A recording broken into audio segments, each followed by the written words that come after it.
apparently we can't. Run out of fingers and toes. Let's head back to Denver here from Michael Malone. To get loud. Yeah. What was that moment like after he dropped 40? Well, it was just I knew they would anyways. Like, our fans are great.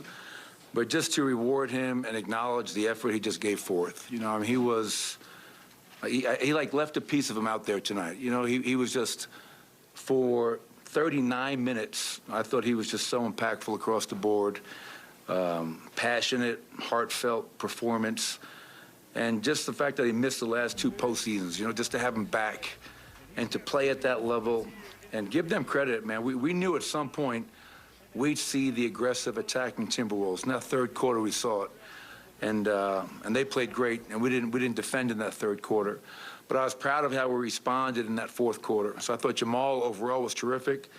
Michael Porter Jr. was key. Like, let's give Michael a lot of love. He deserves it. He made some big plays, shooting the ball, driving the ball, finishing, getting to the foul line. I was really impressed with Michael's performance tonight. And, you know, we've played 8 quarters so far. 7 have been great. Now, we had one bad quarter, but we responded and we found a way to get the win.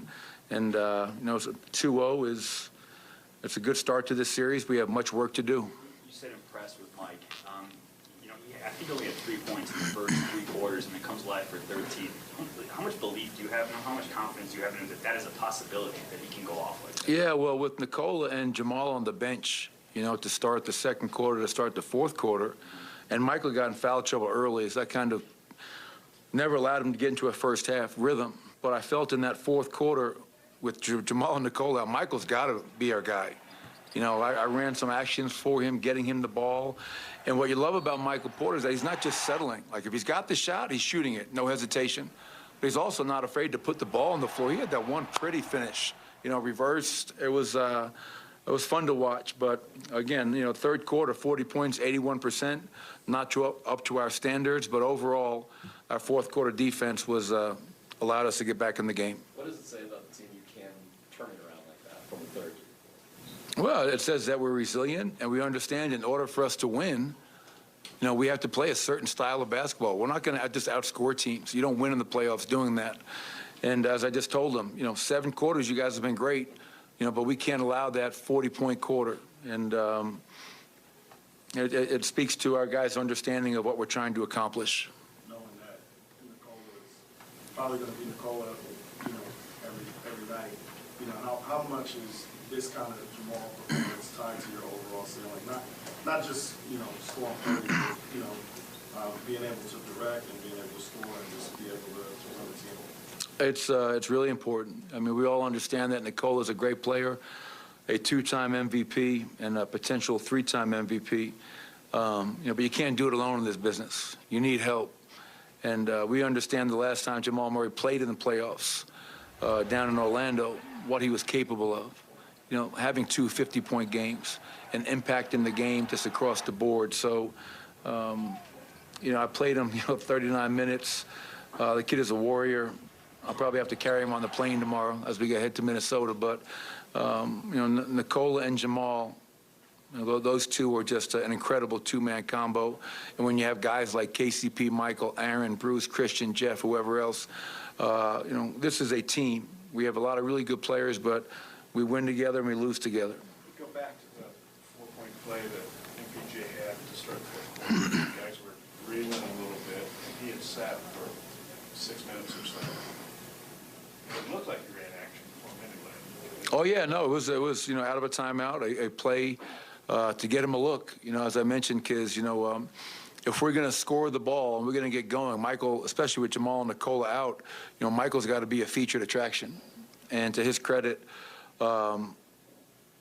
he knocks that down, gets to the foul line, makes the shot. But then after that, it was just the other plays as well. There was another great job. Like Jamal drove the ball. The shot clock is winding down, and Michael Porter doesn't stand. He moves and gets into Jamal's vision for a big kick-out 3. So, Michael continues to mature, improve, impress. And, the way he's playing is, if we're going to try and win a championship, Michael Porter is going to be a very big piece of that. Coach, what can you do to limit Anthony Edwards? I mean, he's a good player, man. Like, we're not going to hold guys scoreless every night. Hate to break it to you guys. I mean, like, game one was great, but he's an all-star. What we can do is I felt they got going in that third quarter in transition. I felt that's really where I think they had 0 fast break points at halftime. Correct me if I'm wrong. I think after the third quarter, I think they had 16.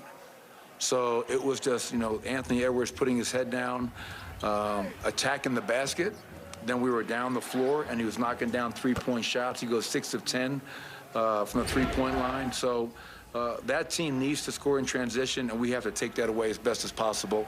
And Anthony Edwards is one of the best players in the NBA in terms of transition points per game. What does it say about Jamal that he seems to play his best in high-pressure situations? Yeah, man, he's, I know a lot of guys are pretty good in the regular season, but when the stage is at its biggest, Jamal seems to step up and perform, to your point. It speaks to his mental toughness, his preparation, his physical toughness, and just not being afraid of the moment. And, that game was back and forth in that fourth quarter, and he was just making big play after big play. We got him and Nikola in two-man action, and Jamal did the rest. So great performance, but our job is far from over. We have we'll watch the film, see what went wrong in that third quarter, and head up to Minnesota, try to get another one.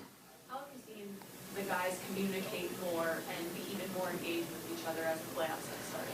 Yeah, well, I mean, you're in the huddles. You see it. I mean, you see a lot of guys,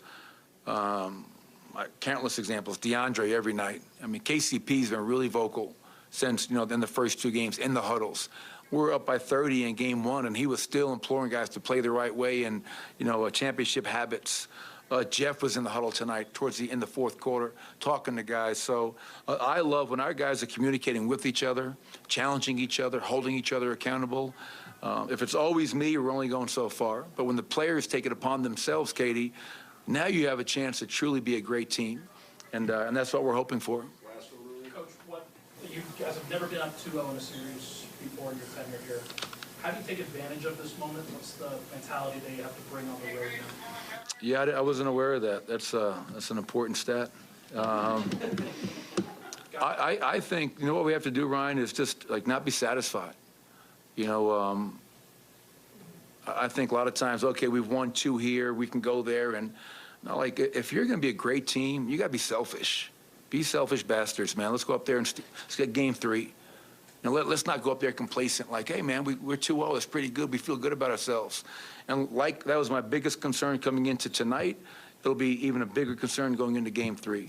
We know it's going to be a crazy environment there. Their fans been asking for Denver. Well, here we come. And I know they're going to deliver and show up for their team. But we have to understand why we're up 2-0 and challenge ourselves to be even better game 3.